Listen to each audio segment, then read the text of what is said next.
students and all my dear friends. Welcome to my new channel Learning through Guru Kripa. Students, कैसे हैं आप सब? I hope you will be healthy and happy. May God bless you with prosperity.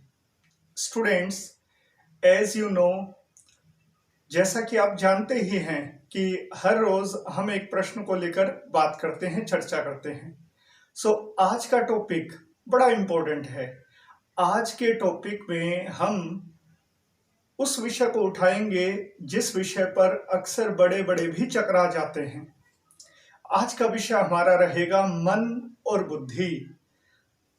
हम किसी भी काम को करते हैं तो मन हमारा ये कहता है, बुद्धि हमारी ये कहती है, मीन्स दोनों अपोजिट होते हैं।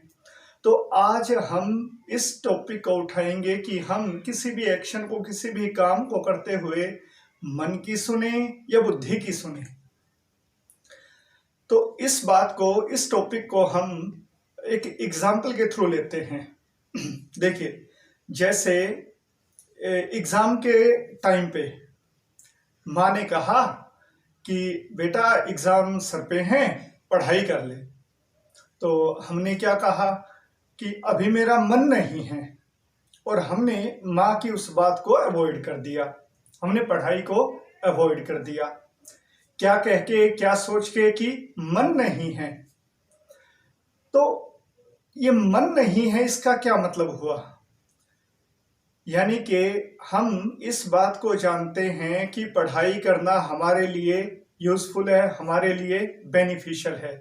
उसके बाद भी हमारे मन में कोई एक ऐसी फोर्स आई, एक ऐसी ताकत हमें महसूस की जो हमारे मन को नेगेटिव दिशा में ले गई और हमने पढ़ाई करने को अवॉइड किया।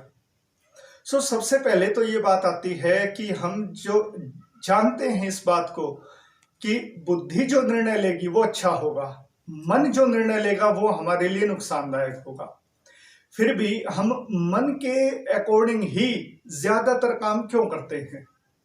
देखिए, डिफरेंस करते हैं इनमें। सबसे पहले मन, अगर हम मन के अनुसार किसी काम को करने लगे तो सबसे पहला लक्षण हमें उसमें हैप्पीनेस मिलेगी, खुशी मिलेगी मन के अनुसार काम करने पर। दूसरा, जब मन के अनुसार हम काम करेंगे तो हम उसमें अपना 100% दे पाते हैं इजीली, बिना किसी प्रयास के। तीसरा, जब मन से कोई काम किया जाता है तो वहां पर एकाग्रता, कंसंट्रेशन भी इजीली हम बना पाते हैं। इसके विपरीत जब बुद्धि की बात करें तो बुद्धि में हमें क्या करना पड़ता है कि मन नहीं है लेकिन मन मार के बैठना पड़ता है। तो जब मन मार के कोई काम किया जाए वहां हमारी परफॉर्मेंस लो रहती है। स्टूडेंट्स, सबसे पहले तो ये बात जान लें कि हम इस बात को जानते हैं कि बुद्धि मन से हायर पड़ती है, फिर भी हम मन की ओर क्यों खींचे चले जाते हैं? तो उसके लिए हम मनोविज्ञान की बात करते हैं थोड़ा। मनोविज्ञान में मन के दो रूप कहे गए हैं, एक कहा कॉन्शियस माइंड, एक कहा सबकॉन्शियस माइंड। कॉन्शियस माइंड क्या काम करता है? कॉन्शियस माइंड को हम एक्टिव माइंड भी कह सकते हैं। हम फर्स्ट टाइम जब भी किसी काम को करते हैं, या यूं कहें कि जब भी हम किसी भी एक्शन को करते हैं, तब उस एक्शन में, हम किसी भी नए एक्शन में पर्टिकुलर पूरी एकाग्रता से, पूरे ध्यान से काम को करते हैं। जैसे मान लो हम फर्स्ट टाइम कार चलाने की बात करें, ड्राइविंग करते हैं, तो ड्राइविंग करते हुए हम फर्स्ट टाइम जब उसको सीखेंगे, करेंगे, तो हम बड़े ध्यान से, एकाग्रता के साथ, क्लच कहाँ है, गियर कहाँ है, सामने देखना, किसी भी और जगह अपने मन को ना लगा के सिर्फ ड्राइविंग पे ध्यान देंगे। ये वहां पर हमारा कॉन्शियस माइंड काम कर रहा होता है। लेकिन जब ड्राइविंग करते करते हमें हफ्ता हो जाए, 10 दिन हो जाए, महीना हो जाए, 6 महीना हो जाए, तब हम इतने एक्सपर्ट हो जाते हैं ड्राइविंग में कि हम फोन पे बात करते करते भी ड्राइविंग कर लेते हैं। क्यों?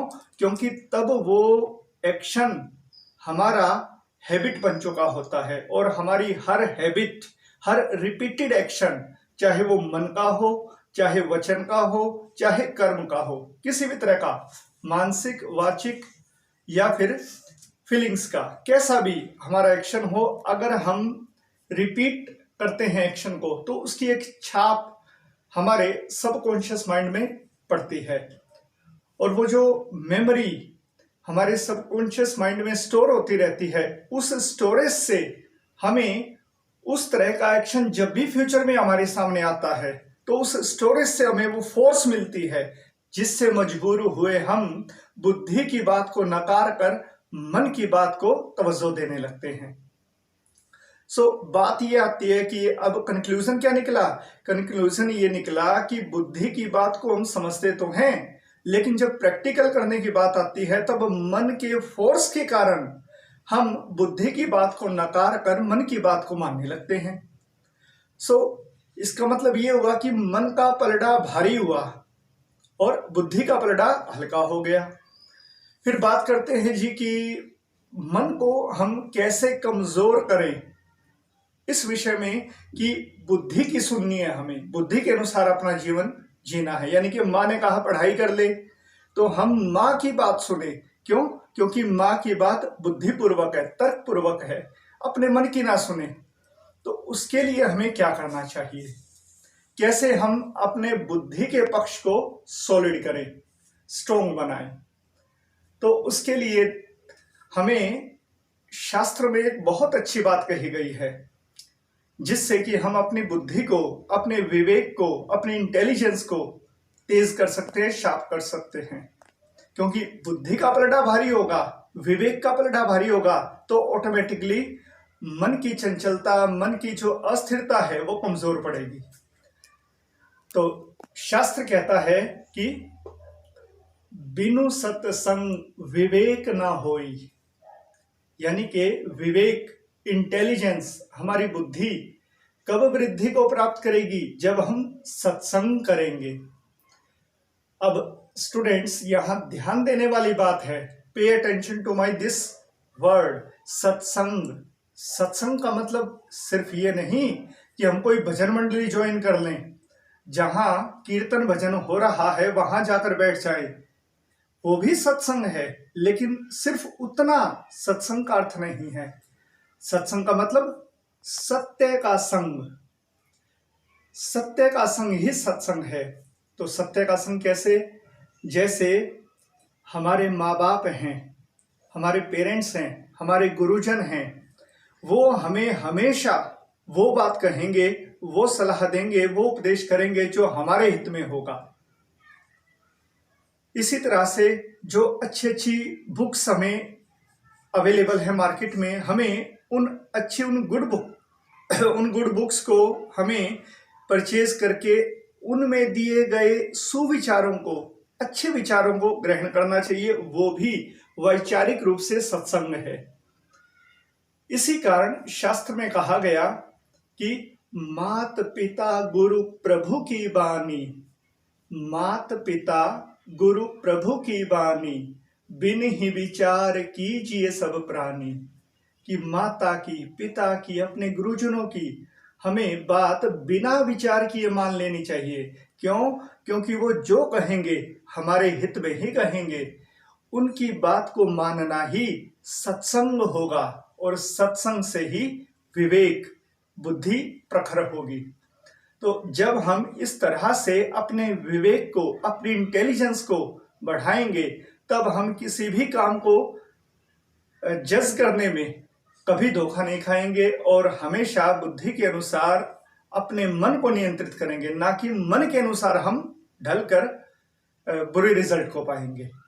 स्टूडेंट्स, बुद्धि और मन में से हम किसकी सुने और कैसे मन को नियंत्रित करें बुद्धि के द्वारा, इस टॉपिक पर जो मैंने आप लोगों को समझाया, आपको कैसा लगा मुझे कमेंट करके जरूर बताइएगा। और अगर आप कोई भी सुझाव मुझे देना चाहें तो यू आर मोस्ट वेलकम। तो आज के वीडियो में इतना ही। हम नेक्स्ट वीडियो में फिर किसी और बर्निंग क्वेश्चन को लेकर बात करेंगे, और आज के लिए इतना ही। श्री राम।